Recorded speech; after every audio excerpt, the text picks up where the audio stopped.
Hello welcome. तो आज इस वीडियो में हम मिसलेनियस एक्सरसाइज भी ठीक है कंप्लीट कर लेंगे। और याद रखना आपकी जो क्लासेस होंगी वो होंगी MWF में। ठीक है, जिन बच्चों को नहीं पता मैं उन्हें बता दूं, आपकी क्लासेस कब कब होंगी, MWF में होंगी।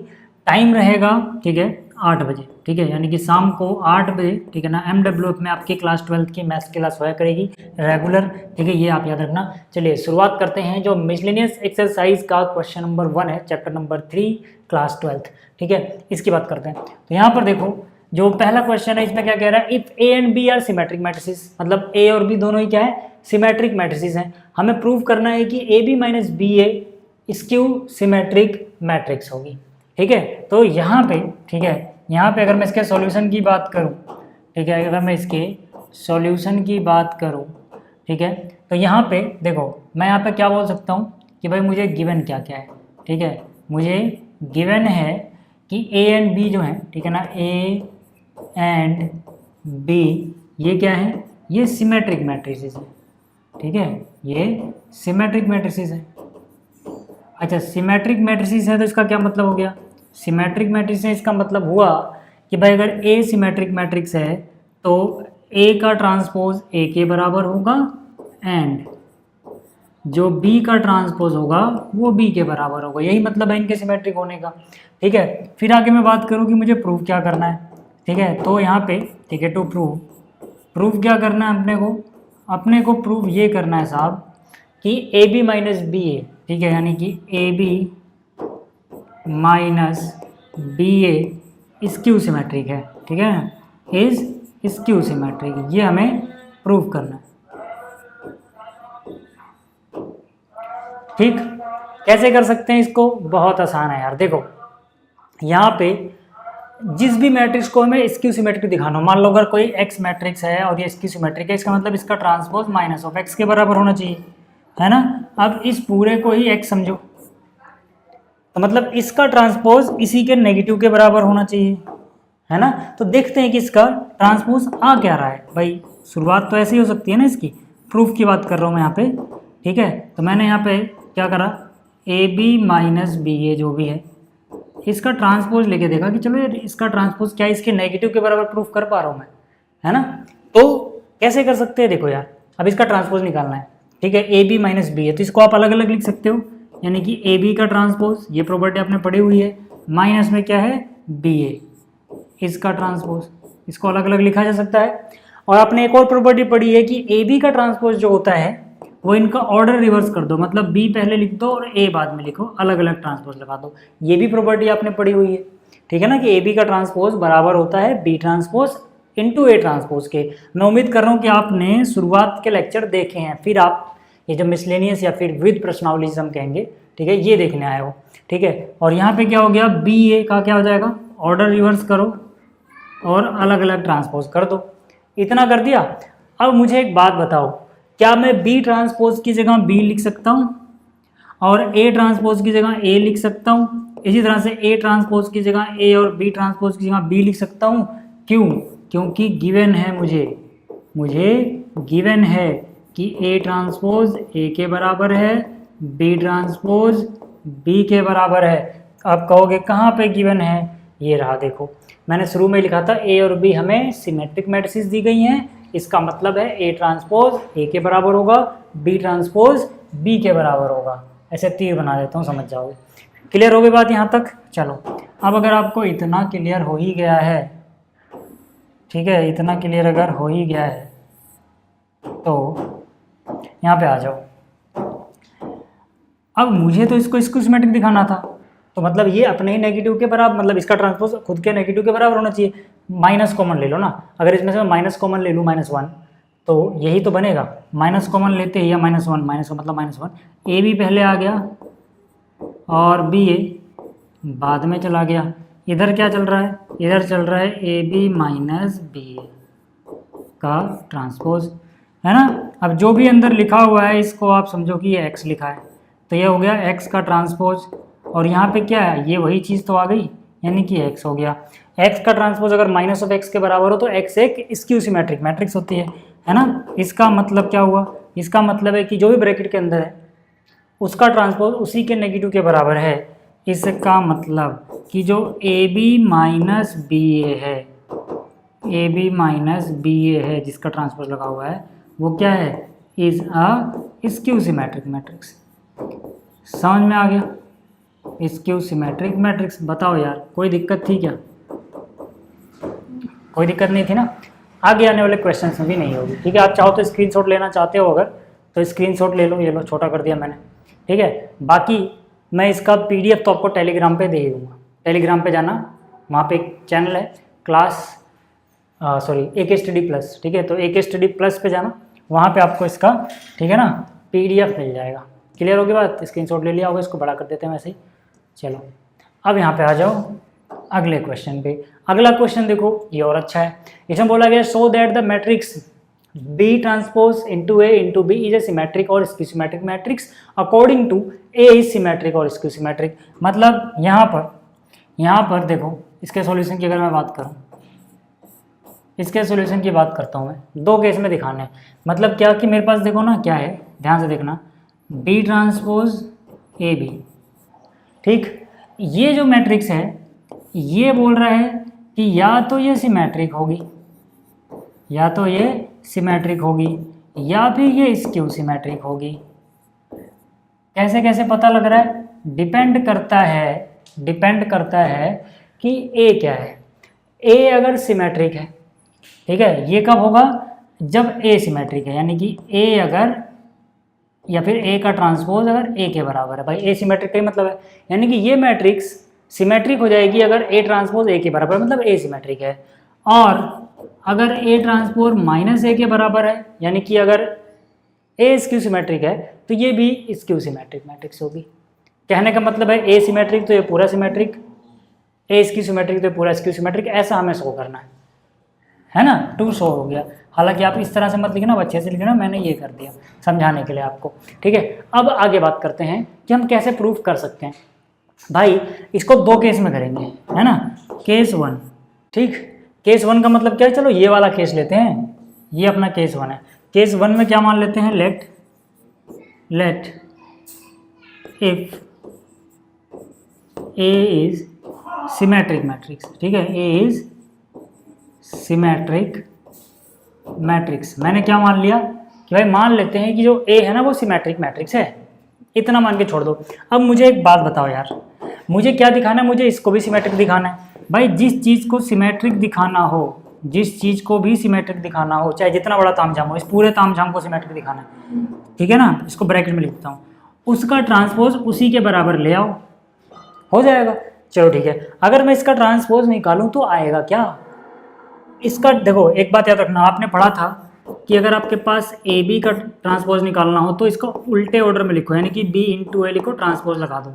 इसी तरह से अगर यहाँ सी होता ना तो यहाँ पे सी का ट्रांसपोज पहले आता, मतलब इस ऑर्डर का उल्टा लिखा जाता है यहाँ पर, चाहे जितने हों, है ना। ये ए बी सी डी होगा तो बी पहले, फिर सी, फिर बी, फिर इस तरह से। तो यहाँ पर 3 लोग हैं ना, इनका उल्टा ऑर्डर करो। मतलब ये वाला बी जो है ना, ये मैंने पहले लिखा, ये वाला जो ए है ना ये बाद में लिखा, और ये जो बी डैश है बाद में लिख दिया। अब सबका अलग अलग ट्रांसपोज, इसका ट्रांसपोज, इसका ट्रांसपोज, और इसके ट्रांसपोज का ट्रांसपोज। समझ रहे हो ना? ये वाला देखो यहाँ पे लिखा था, ये वाला यहाँ पे लिखा, ये बाद में लिखा, और ये जो ट्रांसपोज था ना अलग अलग सबके ऊपर ट्रांसपोज चला गया। ठीक है, इस बी का ट्रांसपोज हो गया, ए का ट्रांसपोज हो गया, इस बी के ऊपर ट्रांसपोज पहले से था तो एक बार और ट्रांसपोज आ गया। ठीक है, इसका मतलब ये आएगा अगले स्टेप में। क्लियर होगी बात? हालांकि ये यहाँ ना लिख के, ठीक है, ये यहाँ ना लिख के अच्छा रहेगा, हम इसको RHS में लिख देते हैं, ये रहा। ठीक है, इसका ये ट्रांसपोज कैसे आया, जिसको नहीं समझ में फिर समझ लो। जैसे अगर x y z का ट्रांसपोज निकालना हो तो z को पहले लिखो, y को फिर उल्टा ऑर्डर कर दो, मतलब फिर अलग अलग ट्रांसपोज लगा दो।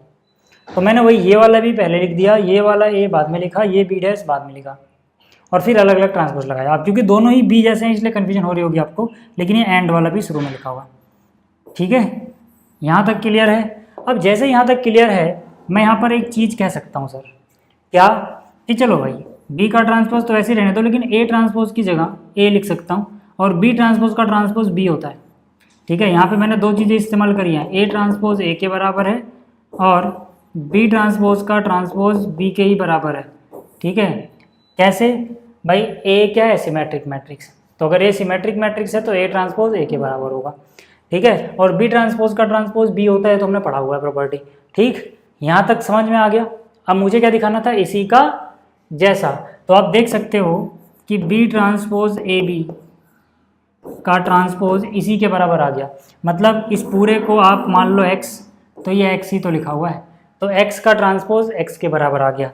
इसका मतलब क्या है, इसका मतलब है कि इफ़ ए इज सिमेट्रिक, ये तो तभी हो पाया ना, देखो ये प्रूफ कब हो पाया, जब हमने ये वाली चीज़ एज्यूम करी थी। तो if A is symmetric, if A is symmetric then जो भी ये चीज़ है, ठीक है, B transpose A B is also symmetric. तो पहली चीज़ प्रूफ हो गई, पहली चीज़ प्रूफ हो गई। दूसरा क्या हमें दिखाना था कि अगर ए स्क्यू सिमेट्रिक है तो फिर ये भी स्क्यू सिमेट्रिक होगा। चलो देख लेते हैं, ठीक है। यहाँ पे मैं केस 2 लिखता हूँ, ठीक है, मैंने यहाँ लिखा केस 2।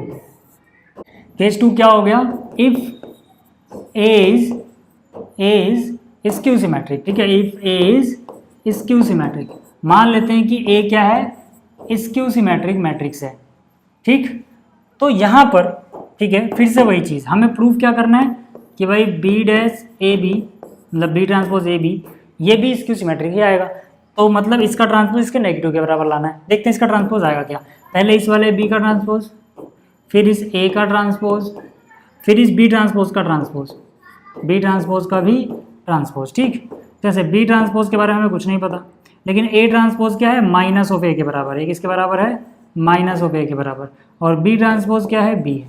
अच्छा, यहाँ पे बी ट्रांसपोज का दो चीज़ें यूज़ करें, पहला क्या, ए ट्रांसपोज माइनस ए के बराबर है, तो दूसरा बी ट्रांसपोज का ट्रांसपोज तो बी होगा, ठीक है, बी ट्रांसपोज का ट्रांसपोज बी हो गया, ए ट्रांसपोज माइनस ए हो गया। अब अगर आप ध्यान से देखो तो ये माइनस बाहर लिखो, तो ये हो जाएगा बी ट्रांसपोज ए बी, और ये किसके बराबर आया है, बी ट्रांसपोज ए बी के ट्रांसपोज के। अब इस पूरे को अगर आप अंदर जो भी लिखा है एक्स देखो, मान लो एक मैट्रिक्स आती है, इसको मल्टीप्लाई करके वो एक्स के बराबर है, तो एक्स का ट्रांसपोज बराबर एक्स ही तो आ गया। वही चीज़ तो है जो इस डब्बे में लिखी हुई है, यहाँ पर भी एक्स ट्रांसपोज बराबर है एक्स के, यानी कि ये स्क्यू सिमेट्रिक है। कब, जब ए स्क्यू सिमेट्रिक था। तो यहाँ से हम कह सकते हैं if A is skew symmetric, if A is skew symmetric then क्या था ये, बी ट्रांसपोज ए बी, ठीक है, B transpose A B is also skew symmetric. यहाँ तक चीज़ें क्लियर हो रही हैं क्या, कुछ भी समझ में नहीं आ रहा हो कमेंट में बताते चलो, ठीक है। वैसे तो ये नकली सी चीज़ थी, ठीक है, स्क्रीनशॉट लेना चाहो तो ठीक है, ये लो, ये यहाँ से सॉल्यूशन चालू है केस 1 से, ये रहा, वो तो ऊपर समझाया हुआ है क्वेश्चन, ठीक है, स्क्रीनशॉट ले लेना, ठीक है, वीडियो पॉज करके। खैर चलते हैं आगे, मतलब क्वेश्चन नंबर 3 की तरफ, ठीक है। तो जो क्वेश्चन नंबर 3 है, इसमें क्या कह रहा है, find the values of X Y and Z if matrix this satisfy the equation this, ठीक है। मतलब क्या, यहाँ पर एक मैट्रिक्स दी गई है ए, और जो इक्वेशन है जो सेटिस्फाई करती है ये, वो क्या है कि भाई ए का ट्रांसपोज मल्टीप्लाई कर दिया जाए ए में तो आइडेंटिटी मैट्रिक्स बनती है।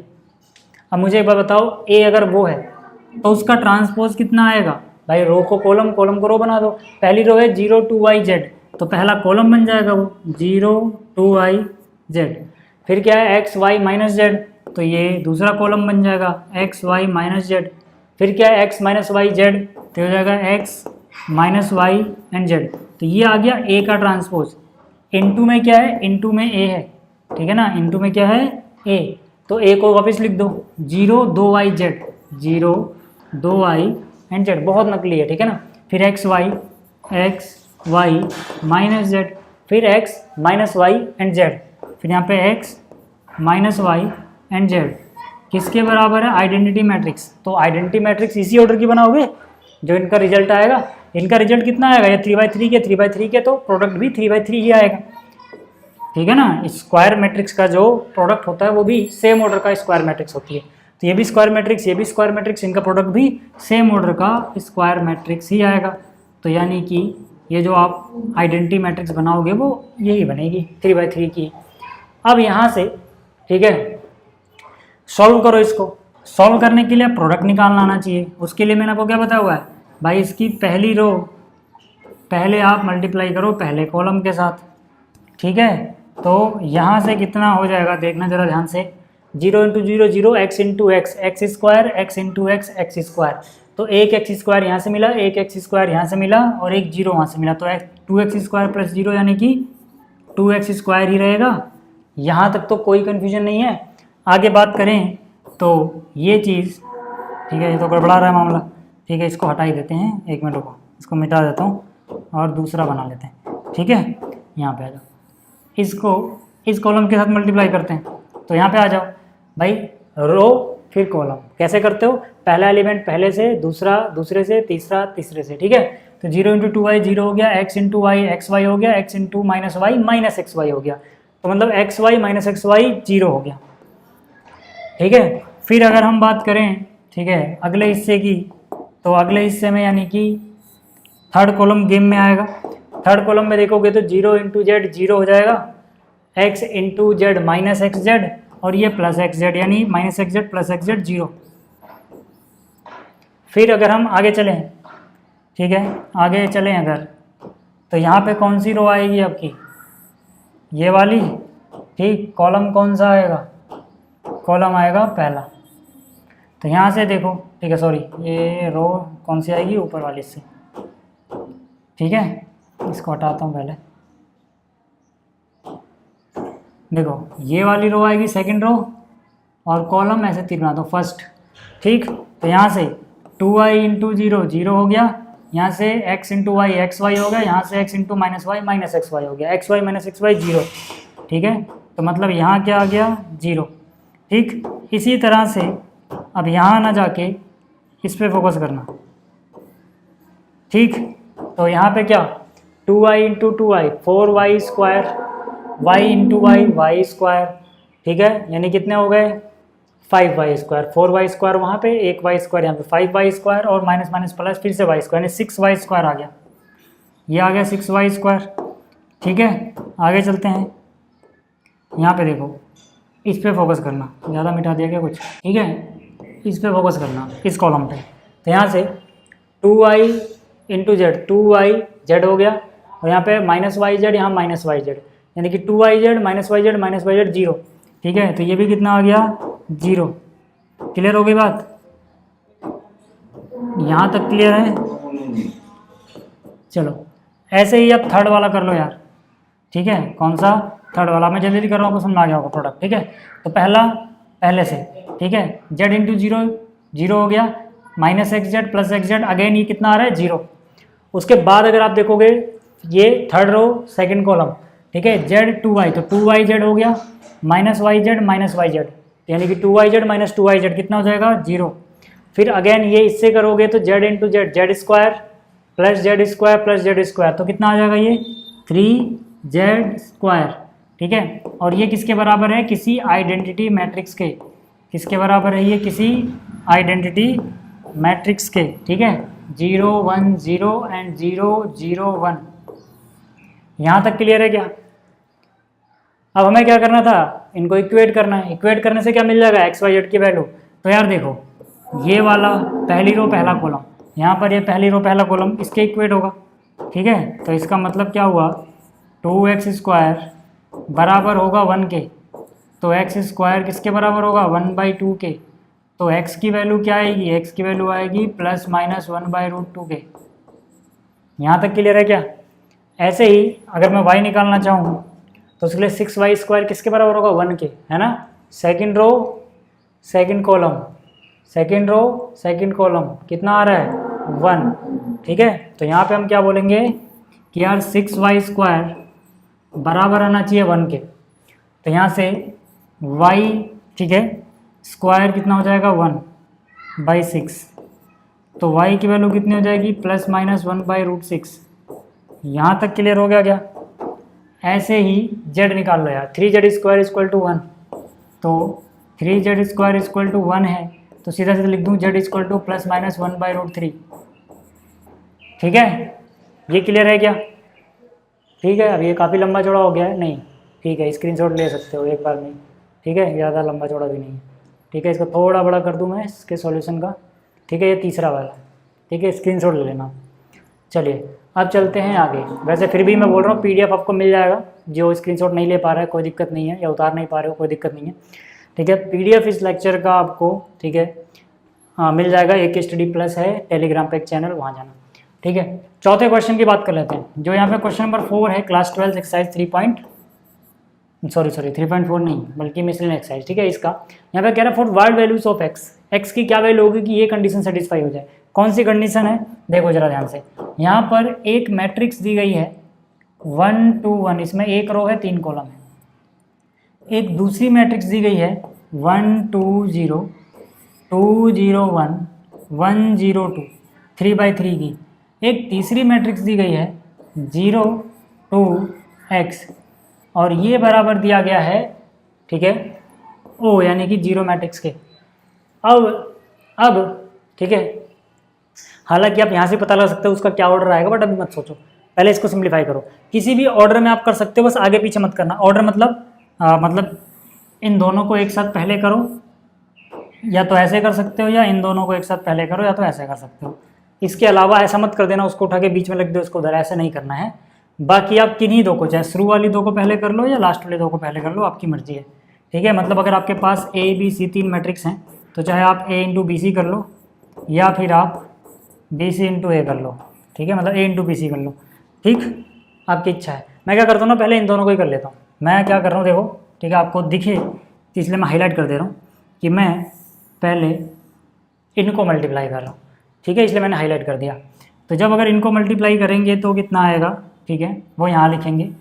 और जिसको मैं कुछ नहीं कर रहा, ठीक है, इसको पहले लिख दूँ, ठीक है, 0 2 x, ताकि आपको ध्यान रहे इसके साथ कुछ नहीं किया जा रहा भाई साहब। और बराबर में O लिखते रहो। मगर अभी नहीं लिखोगे तो पहले कैलकुलेट करना पड़ जाएगा क्या ऑर्डर आएगा, बाद में जब ये सिंप्लीफाई हो जाएगा तो वैसे ही पता लग जाना क्या ऑर्डर आएगा, क्यों वहाँ पे दिमाग खराब करें, ठीक है। यहाँ पे आ जाओ, यहाँ से, ठीक है, ये पहली रो, ये पहला कॉलम, ठीक है, कितना 1 इंटू 1 1 हुआ, 2 2 जा 4, तो 4 1 5, और 1 1 जा 1 यानी 6, तो सारा कितना आ गया, ये 6 आ गया। फिर पहली रो दूसरे कॉलम की बात करेंगे हम, ठीक है, दूसरे कॉलम की बात करेंगे यानी इसकी। तो यहाँ से 1 इंटू 2 2 हो गया, फिर ये 0 हो गया, ये 0 हो गया, यानी सिर्फ 2 आएगा, ठीक है। तो यहाँ पे कितना आ गया, 2 आ गया। फिर हम बात करेंगे थर्ड कॉलम की, ठीक है। तो यहाँ से कितना 1 इंटू 0 0 हो गया, 2 इंटू 1 2 हुआ, 1 इंटू 2 2 2 4 और 0 4, तो यहाँ से कितना आ गया 4 आ गया। ऐसे ही, ठीक है, यहाँ पर देखो ये तो हो गया सारा, ठीक है। तो मतलब क्या, इसको थोड़ा बीच में लिखो तो ज़्यादा सही रहेगा, ठीक है। ये पहली रो पहला कॉलम ये दिया, पहली रो दूसरा कॉलम ये दिया, ठीक है। अब ऐसे भी देख सकते हो इसका ऑर्डर क्या था, एक रो थी 3 कॉलम थे, इसका ऑर्डर क्या था 3 कॉलम 3 रो, तो जो रिजल्ट आएगा उसका क्या होगा 1 रो 3 कॉलम, तो 1 रो 3 कॉलम मतलब सही है अपना, ठीक है। ऐसे भी चेक कर लिया करो अगर कन्फ्यूजन रहे तो। अच्छा, अब ये बराबर जीरो मैट्रिक्स के है, ठीक है। यहाँ पे आ जाओ, देखो 6, ठीक है। अब कैसे करोगे, ये पहली रो पहला कॉलम, सीधी सी बात है, ठीक है ना। तो मतलब क्या 6 इंटू में 0, 6 0 0 हो गया, 2 इंटू में 2 कितना हो गया 4, और ये 4x, यानी 4x प्लस 4, तो यहाँ पे एक ही एलिमेंट आ रहा है 4x प्लस 4। अब उस मैट्रिक्स को खोल के लिख दो, यानी कि जो जीरो मैट्रिक्स है इसमें एक ही एलिमेंट आएगा सिर्फ 0। ये O लिखा हुआ है, ये मैट्रिक्स के अंदर एलिमेंट 0 लिखा हुआ है, दोनों में डिफरेंस है, याद रखना, ठीक। यहाँ पे आ जाओ, अब कंपेयर करोगे तो इसका मतलब क्या, इसका मतलब 4x plus 4 is equal to 0, तो x की वैल्यू कितनी हो गई -1, x की वैल्यू कितनी हो गई -1। तो उम्मीद कर रहा हूँ कि ये क्वेश्चन भी आपको समझ में आ गया होगा, ठीक है। स्क्रीनशॉट अगर आपको लेना है तो ये लो यार, ठीक, स्क्रीनशॉट ले लिया होगा, इसको बड़ा कर दे। चलिए अगला क्वेश्चन देखते हैं, यानी कि क्वेश्चन नंबर 5, जो कि काफ़ी ईजी है, क्योंकि इस तरह क्वेश्चन तो हमने पिछले लेक्चर में बहुत सारे किए हुए हैं यार। शो करना है, ठीक है ना, क्या करना है, शो a² - 5a + 7 इंटू आई, यानी आइडेंटिटी मैट्रिक्स एक जीरो मैट्रिक्स होती है, ठीक है ना। तो टू शो ये करना है, लेकिन उससे पहले क्या करते हैं ना, a² निकाल के रख लो यार, काम आ जाएगा, है ना। a² निकाल ही लेते हैं, a² मतलब a इंटू है, तो a क्या है 3 1 3 1 -1 2, इसको इसी से मल्टीप्लाई कर दो यार, 3 1 -1 2, है ना। मल्टीप्लाई करना आसान है, पहली रो पहला कॉलम, 3 गुणा 3 9 हो गया, -1, 9 में से 1 गया, कितना बचेगा 8, पहला एलिमेंट तो 8 आ गया। फिर पहला दूसरे से 3 1 जा 3, 1 2 जा 2, 3 और 2 कितना 5 आ जाएगा। फिर क्या, दूसरी रो पहला कॉलम, तो -3 -2 कितना हो जाएगा -5, ठीक है, -3 -2, ठीक है, -1 + 4 कितना हो जाएगा 3, a² आ गया। अब यहाँ पे हमें जो शो करना है वो देखते हैं, टू शो क्या करना है सब, शो क्या करना है, a² - 5a + 7i एक जीरो मैट्रिक्स है, ठीक है। इसका LHS कॉपी कर लो यार, इसका LHS सोल्व करके ले आते हैं ना, ठीक है। LHS मतलब इतनी चीज़ उठा लो, यहाँ पे आ गया। पहले क्या है, a² अपने निकाल रखा है, a² कितना है 8 5 -5 और 3, तो यहाँ पे आ गया 8 5 -5 और 3, माइनस में क्या है 5 × a कितना है सर 3 1 -1 2, 3 1 -1 2, प्लस में क्या है 7 इन आइडेंटिटी मैट्रिक्स, तो आइडेंटिटी मैट्रिक्स भी इसी ऑर्डर की होगी, यानी कि 1 0 0 1। चलो करके देखो कितना आ रहा है, एक बार में कर लो यार, ठीक है। यहाँ पे 8 है, 5 3 जा 15, माइनस का 15, 7 1 जा 7, ठीक है। तो 8 और 7 15, -15 0, ठीक है, ये हो गया 0। फिर यहाँ से 5 5 1 जा 5, 5 -5 0 + 0 0, फिर यहाँ पे -5 और 5 एकम 5 + 5, -5 + 5 0, वो तो 0 ही है। फिर यहाँ पे 3 -10, 3 -10 -7 और यहाँ पे +7, यानी कि ये भी 0। तो ये देख सकते हो आप, क्या आ गया ये आ गया एक जीरो मैट्रिक्स के बराबर, यानी कि RHS के बराबर है। हो गया प्रूफ, ठीक है, ये चीज़ भी क्लियर है, ठीक है, हो गया ना। चलो इसका स्क्रीनशॉट लेना है तो आप ले सकते हो, ठीक। चलिए अब आगे चलते हैं और अगला क्वेश्चन देखते हैं। अगला क्वेश्चन क्या है, x फाइंड करो, ठीक है। तो ये भी तो आसानी है, ठीक है। ये जो है इसमें किसी को भी पहले मल्टीप्लाई कर लो, मान लो, ठीक है। आप इन दोनों को पहले मल्टीप्लाई कर लो, फिर जो आएगा इससे मल्टीप्लाई कर लेना, फिर देखना लास्ट में जो भी ऑर्डर आ रहा है उस ऑर्डर की 0/0 मैट्रिक्स बना लेना, और फिर इनको कंपेयर कर लेना। तो मैं उम्मीद करके चल रहा हूँ कि अब तक इतना तो आप सीख चुके हो कि आप ऐसे क्वेश्चन खुद से कर सकते हो। तो ये वाला जो क्वेश्चन है, ठीक है, ये वाला क्वेश्चन खुद से आप कर लेना, ठीक है। तो ये क्वेश्चन आप खुद करोगे, अगर आपको चाहिए तो इसका सॉल्यूशन रिटर्न में मैं PDF में दे दूंगा, हालांकि वीडियो में सॉल्व नहीं कर रहा, PDF में आपको सॉल्यूशन मिल जाएगा। चलिए यहाँ पे चलते हैं, ये क्वेश्चन देखो, ठीक है, काफ़ी आसान सा है। इसमें क्या बोल रहा है, a manufacturer produces 3 products XYZ which he sells in 2 markets, annual sales are indicated below. मतलब यहाँ पर 3 प्रोडक्ट हैं, ठीक है, XYZ, कहने का ये मतलब है साहब कि ये जो प्रोडक्ट है इसको आप X समझो, ये जो प्रोडक्ट है इसको आप Y समझो, जगह नहीं है तो ऊपर लिख दूँ, समझ जाना मैं Y इसको बोल रहा हूँ, ये जो प्रोडक्ट है आप इसको Z समझो, ठीक है।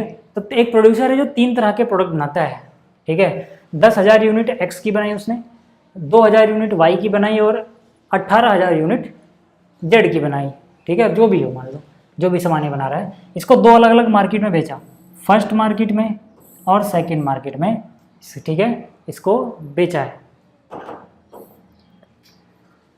तो यहाँ पर देखो जो ये क्वेश्चन नंबर 7 है, काफ़ी आसान सा क्वेश्चन है, बस ये वर्ड प्रॉब्लम में है इसलिए आप घबराते हो। यहाँ पर क्या है, a manufacturer produces 3 products XYZ which he sells in 2 markets, annual sales are indicated below. मतलब क्या है कि कोई मैन्युफैक्चरर है जो 3 अलग अलग तरह के प्रोडक्ट बनाता है। मान लो एक प्रोडक्ट का नाम X रखा उसने, दूसरे प्रोडक्ट का नाम Y रखा और तीसरे प्रोडक्ट का नाम Z रखा उसने। मान लो यहाँ पे वो बिस्किट बना रहा है, ठीक है, यहाँ पे वो टॉफ़ी बना रहा है, यहाँ पे वो चॉकलेट बना रहा है, ऐसा कुछ होगा, ठीक। 3 तरह के प्रोडक्ट है। अब वो इनको 2 अलग अलग मार्केट में बेचता है।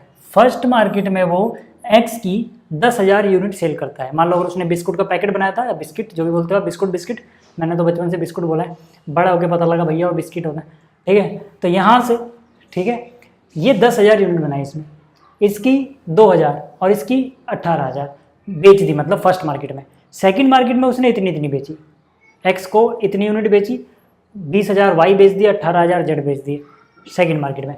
पूछा क्या अपने से, अपने से पूछा है if unit sale price of X Y and Z are this respectively find the total revenue in each market with the help of matrix algebra.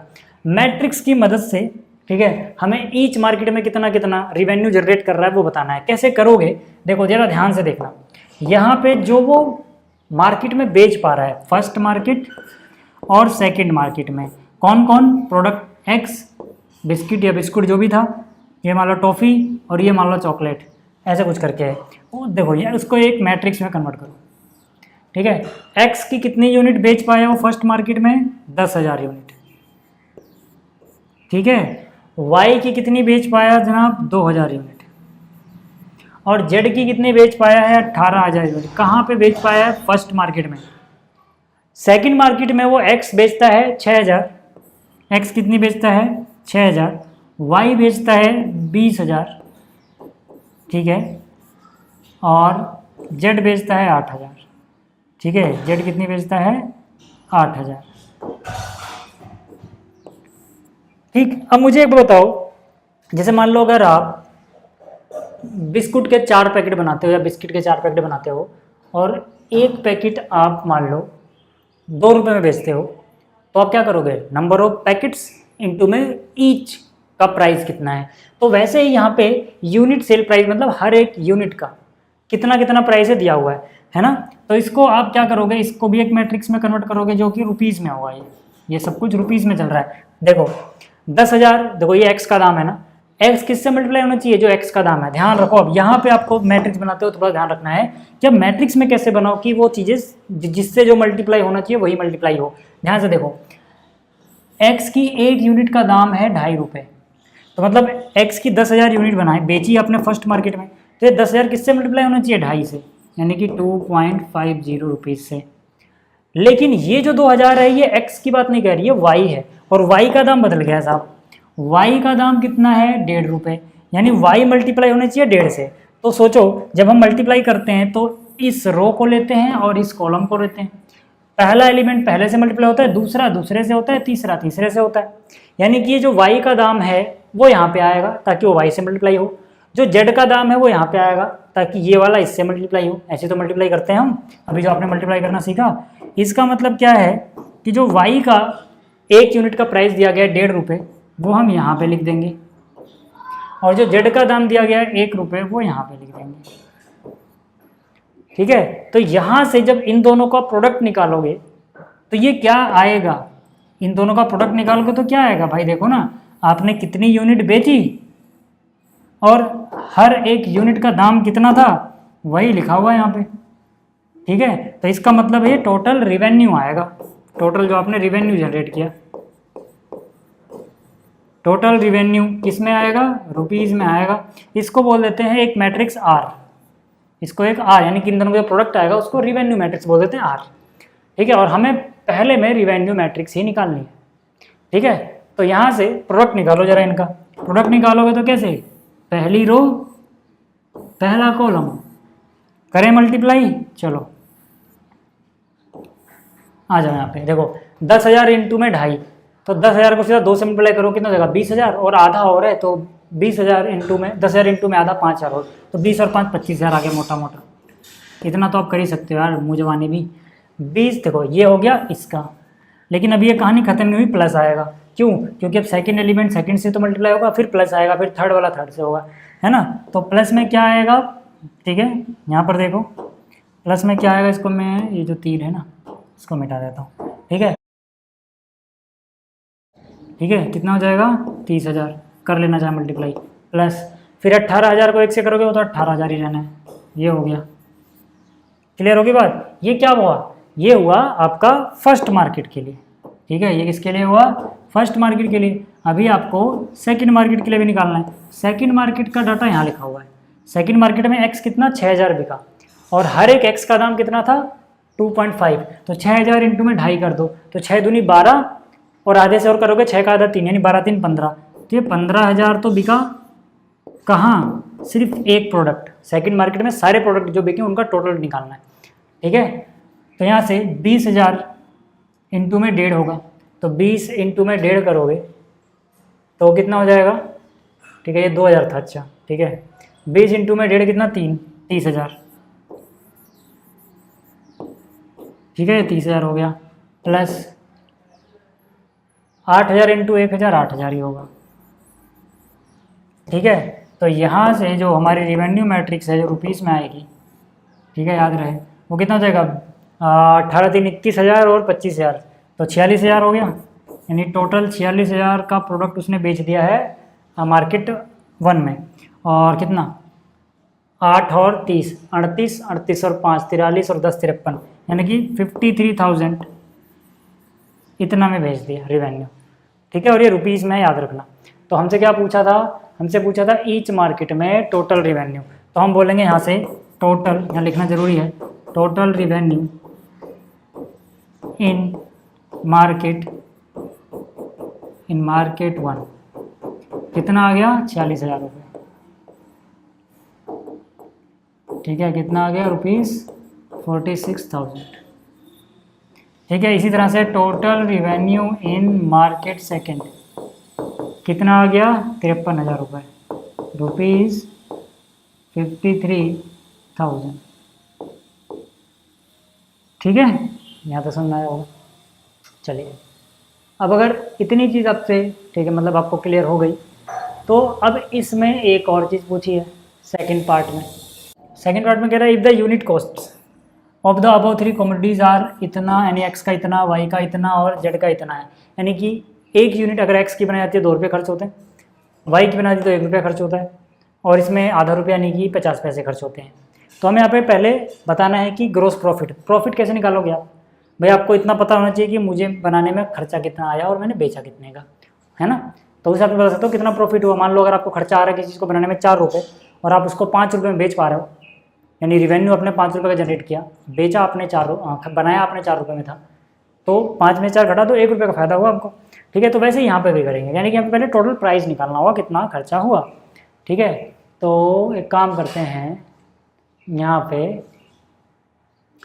इसको, यहाँ पे जगह तो दिख नहीं रही कहीं, तो नीचे चलते हैं भैया। ठीक है, नीचे चलते हैं, तो ध्यान रहे। ठीक है, इसको यहाँ से, ठीक, या तो एक काम करो ना, चलो ठीक है, यहाँ से, ठीक है, टोटल कॉस्ट, तो मैंने यहाँ पे लिखा टोटल कॉस्ट, ठीक है, रुपीज़ में जो कि आएगी।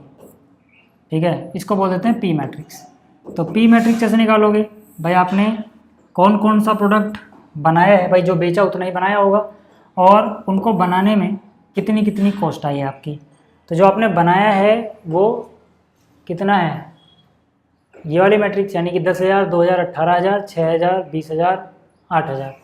ठीक है, तो यहाँ पे मैंने लिख दिया 10,000, 10,000 और 2,000, 18,000, और फिर कितना है 10,000, 2,000, 18,000, 6,000, 20,000, 8,000। तो यहाँ पे लिख दिया 6,000, यहाँ लिख दिया 20,000 और यहाँ लिख दिया 8,000। ठीक है, और इनको बनाने में जो कॉस्ट आ रही थी वो कितनी थी इस बार, 2 रुपये, 1 रुपये और 50 पैसे नहीं आते। ठीक है, तो यहाँ से 2 रुपये, 1 रुपये 50 पैसे यानी 0.5 लिख दे रहा हूँ यार। ठीक है, इतना आ रहा था, तो अब देखते हैं कितना आएगा। ठीक है, ये कितना आएगा, 10,000 इंटू में 2 यानी 20,000 हो गया सीधा सीधा। तो यहाँ पे सीधा सीधा तो 20,000 प्लस 2,000 इंटू में 1 तो 2,000 ही रहना है, प्लस 18 इंटू में आधा करोगे 9,000 हो जाएगा। फिर यहाँ से 6,000 इंटू 2,000 12,000 होना है, प्लस 20,000 इंटू 1 यानी कि 20,000, प्लस 8,000 इंटू में 0.5 यानी कि 4,000। ठीक है, ये क्लियर है इतना। ठीक है, इतना क्लियर है। चलो, तो यहाँ से देखो कितना, 9 और 2 11 और 20 यानी 31,000, और 20 और 4 24, 24 और 12 यानी 36,000। ठीक है, ये कॉस्ट प्राइस है, कॉस्ट प्राइस रुपीज़ में है, याद रखना। ठीक है, तो यहाँ से प्रॉफिट, ठीक है, प्रॉफिट निकालते हैं। प्रॉफिट प्रॉफिट के लिए क्या निकालोगे भाई, आपने कितना रिवेन्यू जनरेट किया, उसमें से कितना प्राइस लगा था आपको बनाने में, कॉस्ट प्राइस। ठीक है, तो रिवेन्यू वाले मैट्रिक्स में कितना आया था, 46 और 53 आया था ना शायद, 46,000 और 53,000।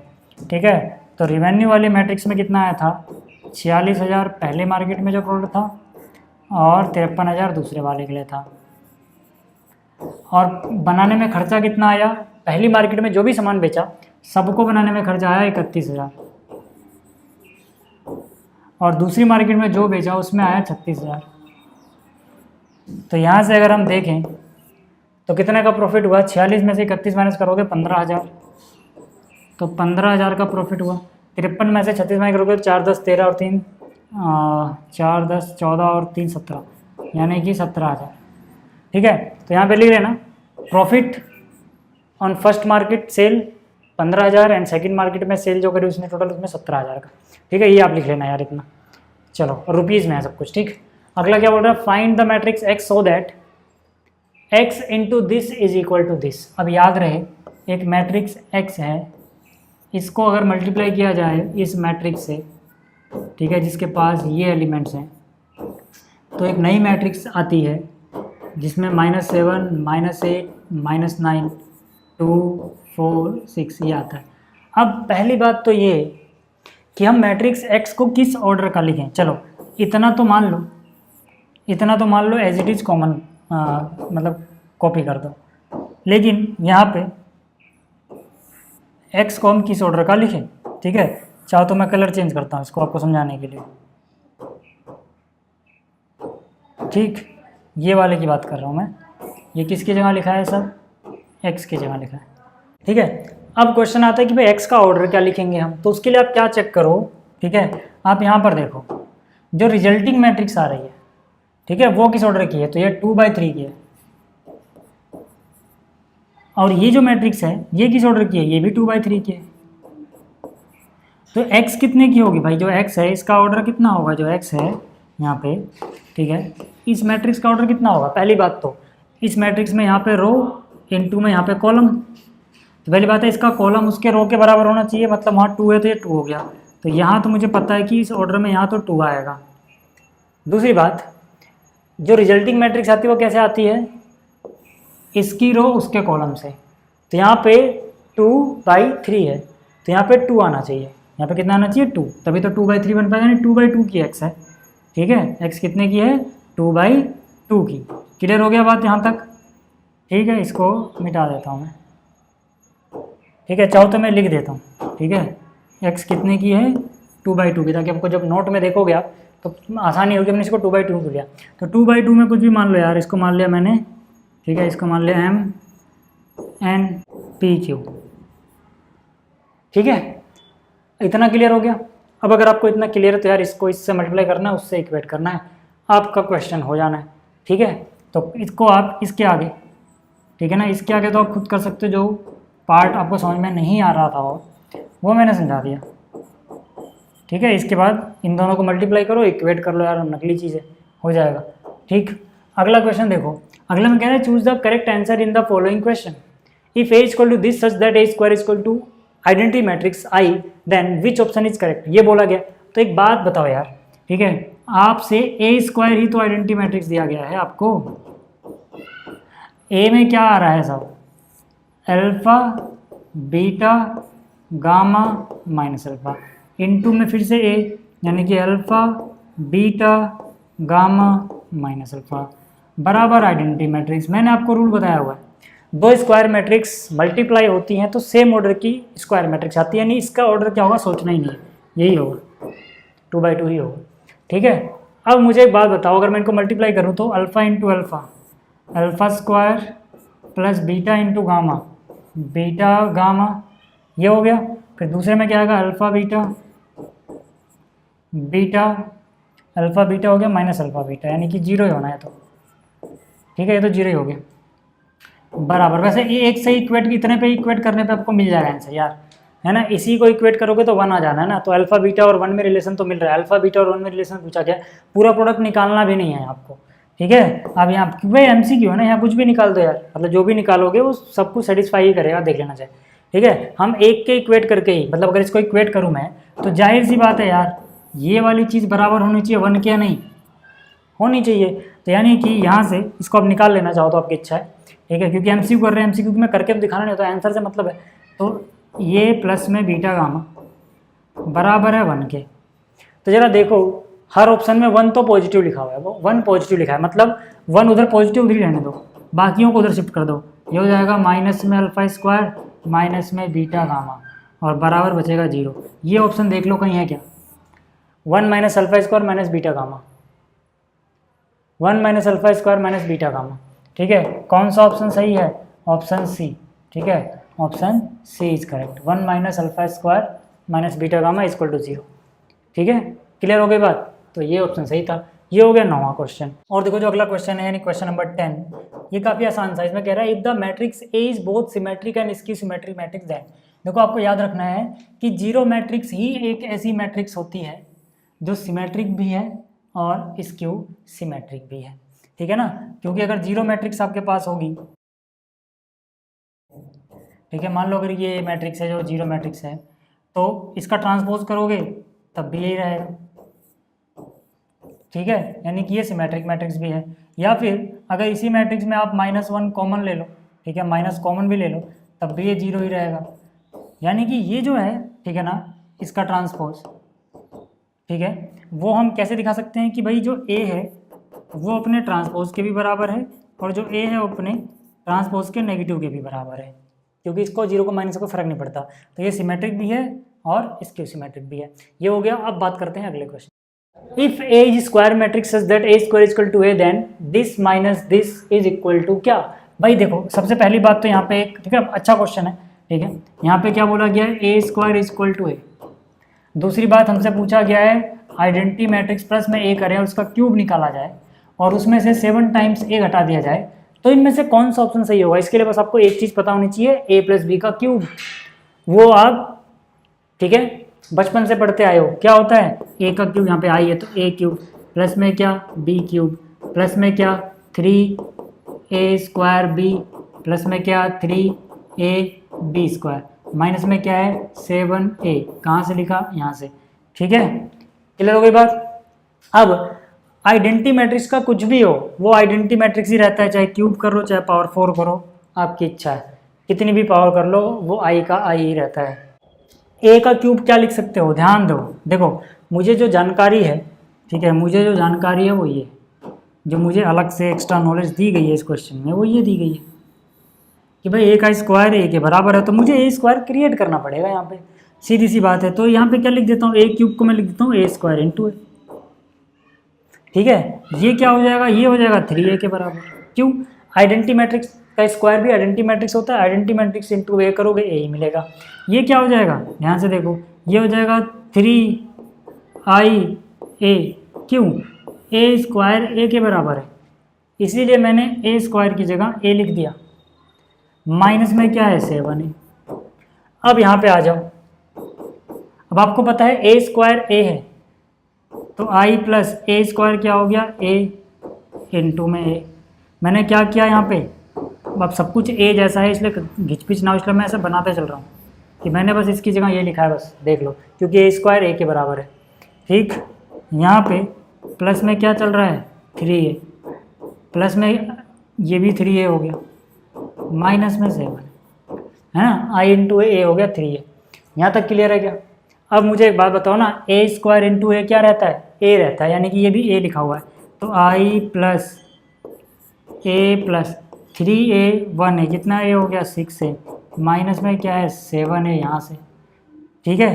अब यहाँ से 6a प्लस 7a कितना बचेगा यहाँ पे आई, क्यों, क्योंकि ये 7a में से 7a घटा दो, क्या बचना है, आई बचना है। कौन सा ऑप्शन सही है, option number C, option number C यहाँ पे करेक्ट है, ठीक है। तो उम्मीद कर रहा हूँ आपको ये क्वेश्चन सारे समझ में आ गए होंगे। पीडीएफ आपको मिल जाएगा, फिर भी अगर आप स्क्रीनशॉट लेना चाहते हो तो ले सकते हो, ठीक है। पीडीएफ मिलेगी आपको टेलीग्राम पे, चैनल का नाम सेम वही चैनल का नाम है, NAEK स्टडी प्लस। तो चलिए मिलते हैं फिर अगली वीडियो में, इस वीडियो को देखने के लिए थैंक यू।